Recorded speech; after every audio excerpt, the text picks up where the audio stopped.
Hello and welcome back to another Outlaw walkthrough. Today we're going to be discussing how to generate your settlement calculator for many of your custom sections in Filevine.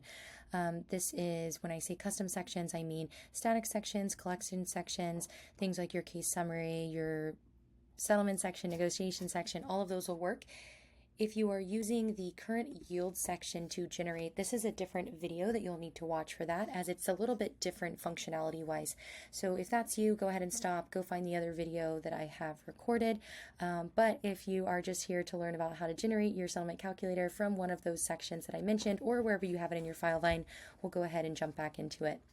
So the first thing is you'll obviously need to navigate to your section where the settlement calculator lives. This is going to be where you can find the Outlaw widget to generate this. So you'll want to look for something maybe like settlement calculator, settlement disbursement, something maybe like FEDA template to navigate to where this will basically be able to generate. This one's named a little different just because this is a test project, but yours should be actually kind of easier to find because it would probably likely say settlement calculator.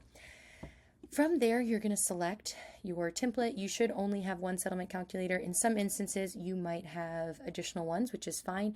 But basically, you could just select from the drop down, and then you'll be able to generate that there. The file name is also customizable. So if you wanted to come in here, if you wanted to write maybe like the client's name in there, you could put that date of accident if you wanted to.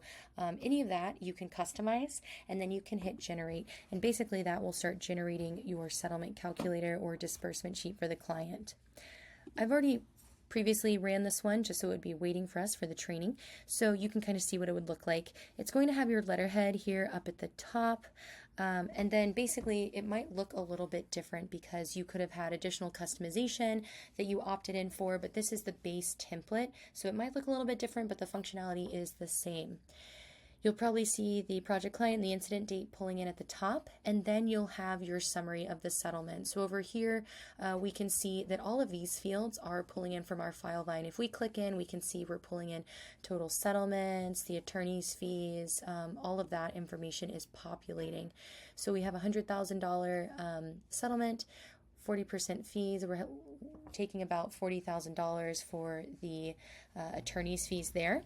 And so you can see automatically it's doing the math down here. But we do have a few zeros in this middle portion that we need to fill in. So the first one is for liens. In order to select your liens or medicals or expenses, it's all going to be the same.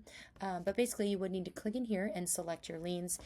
The question comes up a lot is like, oh, can it auto-select? No, you do have to click in and you do have to confirm which liens you want.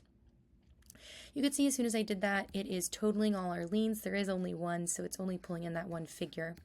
But for something like meds, where there's going to be a lot of different providers typically, you can come in here and you can filter alphabetically if you want by provider. Maybe you want to filter by the total balance due that they have. You can do all that, and then you can also select all.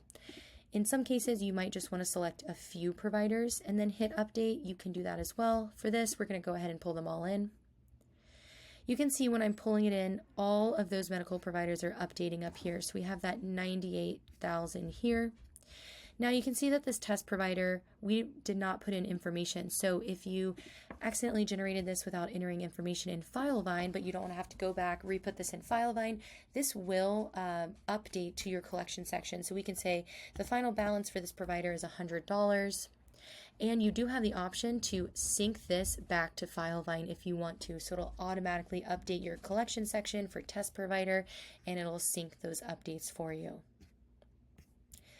And then again, we'll just do the same thing for expenses. Some people don't want to show their itemized expenses on their sheet, so you can opt to not show this, but still pull in that, let's see, the attorney or the expenses up there as well. Perfect. So that we can see is still pulling in now as the 3,000 that we have. And then that's basically it. You can see this document is finalized. You can now send this through VineSign if you want. You can also download this as a Word doc or a PDF. Again, send it through VineSign, email it to your client, print it off, have them sign it in person. And that is it. Hope this was helpful.